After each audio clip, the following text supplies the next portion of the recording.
L'overtime de l'apéro. I love LA. Yeah. Les It's Lakers. magic. Ouais. It's showtime. It's magic. It's showtime. Mais oui, on doit parler quand même des Lakers parce que Alex, la semaine dernière, quoi, il y a eu des transferts, mais on s'en fout de Lou Williams. On est là pour parler quand même de management. On s'en fout. Williams. Gros c'est Magic. Là. Exactement. Gros chambardement dans l'histoire des Lakers. Mitch Kupchak qui est là depuis 17 ans. Ça dégage. Jim Buss. T'es mon frère, bah tu dégages. Tu dégages, allez, tout à fait. Je m'en fous. Ginny Buss, pour l'expliquer, qui est donc une copropriétaire, notamment des Lakers. Et une ex-copine de Phil Jackson. De Phil Jackson, tout à fait. Et une mais on finira pas le mot parce qu'il y a plein d'insultes qui existent et qui commencent par bien évidemment. Non, on doit parler rapidement quand même de ces Lakers et de ce nouveau management. Parce que déjà, quand ça fait 17 ans que Mitch Kupchak est aux commandes, rien que le fait qu'il parte, c'est choquant. Mais surtout quand t'as Magic qui prend la suite. Ouais, et puis juste pour dire un tout petit mot vite fait sur Mitch Kupchak, ça va, c'est pas du mauvais travail qu'il a fait le gars. 5 bagues. Ouais. Je veux dire, le gars, c'est lui. Pogazol. Pogazol, c'est lui, tu vois. Non, mais il y a plein de bons petits trucs comme ça. Il y a du bien, il y a du bien, du moins bien, mais bon. Il y a le contrat de Steve Nash. Tout ça. Oui, non, mais il y a des erreurs. Il y a des erreurs. Il y a des belles erreurs. Mais c'est un GM après, c'est normal de faire des erreurs. C'est Andrew Bynum, etc. Là, c'est lui qui fait venir Luke Walton cet été. C'est pas con, tu vois. Enfin, voilà. Bon, bref. C'est sûr. C'est des signatures de petits joueurs. Bien sûr, c'est des signatures de petits joueurs. C'est Trevor Ariza qui va aller chercher à l'autre bout de la planète et qui devient champion avec Lamar Odom et compagnie. Voilà, donc Mitch Kupchak, tu dégages. Voilà. Mais maintenant, on doit parler bien évidemment de Magic qui débarque. Oh putain, déjà il était revenu depuis 2-3 semaines à peu près en tant qu'advisor. Genre, stage, je suis le CPE un peu du collège. Et maintenant, je suis le Dirlo. Magic. Alex qui se marre, bien évidemment, on va retenir un petit peu notre excitation pour ensuite balancer toutes les petites punchlines qu'il a pu envoyer. Mais la première question, c'est est-ce qu'il y a une question ? Il y a un point. Est-ce que c'est positif ? Il y a un point très positif. Il y en a un très positif. Il y en a plusieurs, mais il y en a un vraiment évident. En termes d'image, c'est un aimant pour faire venir des joueurs, de ouf, des sponsors, du public, pour le business, tout et même pour les joueurs. De ouf. Pour les joueurs. C'est Magic Johnson qui te téléphone. Si tu vas à un meeting et que tu dois avoir Magic Johnson et Kobe, c'est autre chose que Mitch Kupchak et Jim Buss. Genre, Magic Johnson, ils vont être comme ça, quoi. Je peux jouer pour toi. Ouais, s'il te plaît. C'est pas grave, Twitter. Ouais, voilà, c'est ça. Bien sûr. Donc, non, ça, en termes d'image, Magic Johnson, tu peux difficilement faire mieux. C'est un aimant à joueur. En plus, il est bon en com, enfin, je veux dire, en communication. Je veux dire, tu vois, il est souriant, il est sympa. Ah, cette communication-là, c'est ça, d'accord. Il est bon en image. En RP, quoi. Il est bon en vitrine. La forme et tout, c'est super. Tu lui files une vitrine, comme les Dodgers, exactement, par exemple, avec le baseball. Il a géré comme il faut. C'est un bon businessman. Maintenant, pour gérer notamment toutes les affaires qui sont liées au basket, parce que être vice-président des opérations basket, ce n'est pas que ça. Il faut aussi un general manager qui va gérer aussi les grosses tâches. Je veux dire, le mec qui va travailler, quoi. Le mec qui va vraiment travailler. Exactement. Voilà, quoi. Et bien à ce moment-là, on prend Rob Pelinka. Ça, c'est très bien. Qui est pas mal aussi, qui est donc agent de plusieurs joueurs, qui bien évidemment a dû laisser son rôle d'agent de côté. A été agent de Kobe. C'est un mec, c'est un renard. Voilà. C'est un vieux renard de la NBA. Agent de James Harden. Il connaît tout le monde.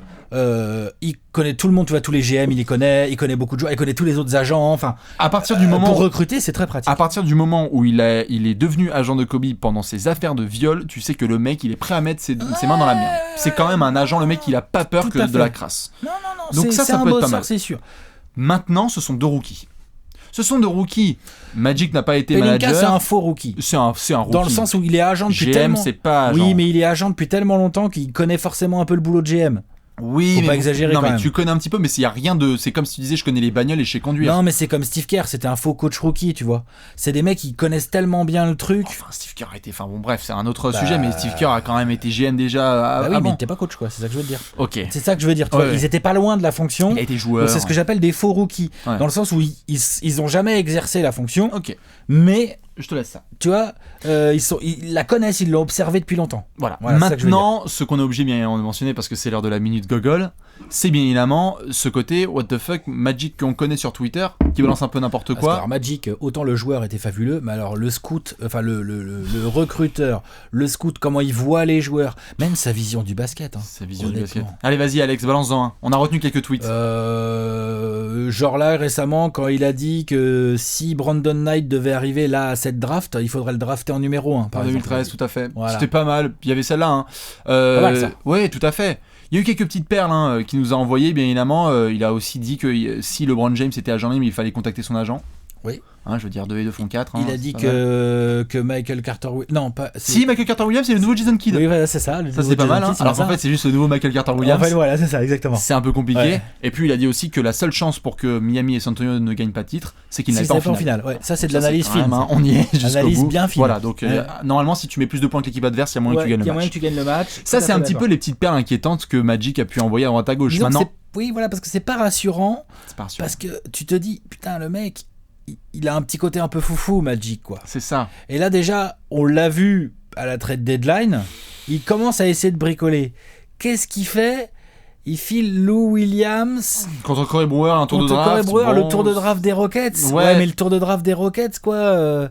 En même temps, avec Lou Williams, tu pouvais peut-être pas avoir mieux. Non, c'est sûr. Mais ce que je veux dire, c'est que... Apparemment, une des rumeurs qu'il y a eu pour aller dans ton sens, c'est que le fait qu'il n'y ait pas eu le transfert pour DeMarcus Cousins contre notamment Brandon Ingram, c'est un trade qu'il aurait fait tout de suite, Magic. Et ça a notamment gêné Jenny Buss. Est-ce que c'était vraiment la meilleure des solutions ou la pire des solutions ? Est-ce que tu aurais dû garder Brandon Ingram ? Moi, je trouve pas que d'avoir refusé ce trade-là, c'était une aussi grosse catastrophe. Boogie est un super joueur, mais bon... Une catastrophe pour qui ? C'est Mitch Kupchak qui l'a refusé ça. Oui, il a refusé ça. Je pense pas que c'était la pire solution. Il faut développer Brandon Ingram. C'est là où je me pose des questions, Alex. C'est est-ce que maintenant que tu es un nouveau manager, premièrement, et là je te pose la question, et il y a plein de gens, je sais, qui nous l'ont posé, donc... Moi, je trouve que refuser Boogie, c'est chaud quand même. Ok, mais à ce moment-là, est-ce que tu gardes par exemple Luke Walton l'année prochaine ? Est-ce qu'il va le garder aussi ? Vu que c'est un mec qui aime bien le strass et les paillettes, est-ce qu'il va garder un rookie en coach ou est-ce qu'il va vouloir un bon mec bien gras, tu vois ? Un mec qui ait du pédigré, un CV. C'est un peu le genre. Hein. C'est un peu le genre à nous chercher. Il va nous rechercher Phil Jackson ou un truc comme ça ? Non, je pense pas. Ça c'est mort, bien évidemment. C'est une non, blague, mais non. Moi, je pense quand même qu'il peut garder Luke Walton. Mais alors, j'espère. Mais alors à ce moment-là, ça veut dire que tu continues à développer Brandon Ingram. Là où j'attends Magic, moi, c'est que là, il va falloir qu'il draft. Et là, vu le bilan que sont en train de nous faire les Lakers, ils ont leur pic, les Lakers. Oui, s'ils sortent pas du top 3, top 5, je crois. Ouais, enfin bon, tu vois, a priori. Hein. Normalement, ça attend. Il va devoir drafter assez haut. Ouais. Et là, je l'attends au tournant parce qu'il est capable. Vu ce qu'il dit sur les Brandon Knight, sur les Michael Carter Williams et tout, bah, il est capable je l'attends au tournant, l'autre. Il peut te sortir un mec des fagots, ça peut être n'importe quoi. Non, mais c'est clair. Dans tous les cas, si on devait juste résumer rapidement pour les fans des Lakers, optimisme, pessimisme, qu'est-ce que tu penses ? Non, il y a des. Je suis mitigé pour l'instant. Je dirais que... Soyons patients. Soyons patients. Dirais, soyons patients. 2, basons-nous sur ce qu'on connaît déjà, donc l'image. Oui. Et 3, soyons non seulement patients, mais regardons bien ce que va faire Magic en termes de choix de joueurs. Parce que je ne suis pas persuadé que ça soit le manager le plus judicieux. Non, c'est clair. C'est la vitrine la meilleure. Voilà ce qu'on devrait retenir de Magic à peu près. Bon, du coup, on va souhaiter bon courage aux fans des Lakers. Et puis surtout, si on peut avoir Kobe en GM d'ici 2-3 ans, ça pourrait être. Putain, ça serait cool. Allez, à la prochaine. Go Lakers.